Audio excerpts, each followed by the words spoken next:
Mana shu o'rgangan ma'lumotlarimizga ko'ra endi misollar ishlab ko'ramiz. E'tiboringizni ikkinchi misolning 7-siga qarating. Shartida aytayaptiki, tenglamalarni namunadagi kabi yeching. Xo'sh, bunda 13 qo'shuv A teng 45 qo'shuv 36. Mana shu tenglama berilgan. Biz bu yerda noma'lum sonimizni topishimiz kerak. Buning uchun biz o'ng tomonda 45 qo'shuv 36 ni hisoblab olamiz. Buni hisoblaydigan bo'lsak, natija 81 ga teng bo'ladi. Demak, 13 qo'shuv A teng 81 hosil bo'ldi. Biz yuqorida o'rgandikki, tenglamada qo'shiluvchilardan biri noma'lum bo'lsa, bu qo'shiluvchini topish uchun nima qilish kerak ekan? Yig'indidan ikkinchi qo'shiluvchini ayirish kerak ekan. Demak, bu yerda A ning qiymatini topadigan bo'lsak, 81 dan 13 ni ayiramiz. Natija esa 68 ga teng bo'ladi. Endi buni tekshirib ko'radigan bo'lsak, A ning o'rniga 68 ni qo'yamiz. 13 qo'shuv 68 teng 45 qo'shuv 36. 13 ga 68 ni qo'shsak 81 hosil bo'ladi. 45 ga 36 ni qo'shsak esa yana 81 hosil bo'ladi. 81 ga teng.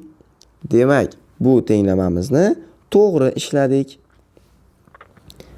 Endi e'tiboringizni namunaviy masalaga qarating. Masalaning shartini diqqat bilan o'qib olamiz. Aytilyaptiki, o'quvchilar maktab hovlisiga birinchi kuni 36 ta ko'chat ekishdi. Qolgan X ko'chatlarni ekishni ikkinchi kunga qoldirishdi. Agar jami 63 ta ko'chat keltirilgan bo'lsa, ikkinchi kunga nechta ko'chat qoldi? Shartini o'qib oldik. Endi buni yozib olamiz. Bizga berilgan ma'lumotlar: birinchi kuni 36 ta ko'chat, ikkinchi kuniga esa X ta ko'chat. Jami ikkala kunda 63 ta ko'chat. Mana shu shaklda yozib olamiz. Bular keltirilganlari. Ya'ni birinchi kun 36 ta ko'chat keltirilgan, ikkinchi kuniga X ta ko'chat qoldi va jami 63 ta ko'chat bo'lishi kerak. Demak, bundan tenglama tuzib olsak, birinchi kunga ikkinchi kunni qo'shsak, jami ko'chat kelib chiqishi kerak. Shuning uchun 36 qo'shuv X 63 ga teng bo'lishi kerak. Bunda ham X ning qiymatini topish uchun nima qilar ekanmiz? Yig'indidan ikkinchi qo'shiluvchini ayirishimiz kerak bo'ladi. Ya'ni 36 ni.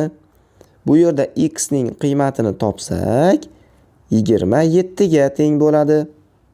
Demak, X'imiz 27 ta ko'chat ekan.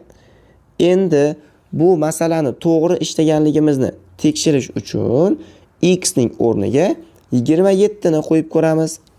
36 qo'shuv 27 teng 63.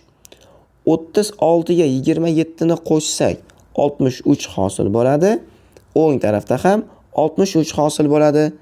Demak, to'g'ri ishladik. Javobimiz 27 ta ko'chat qolar ekan. Shuning bilan darsimiz o'z nihoyasiga yetdi.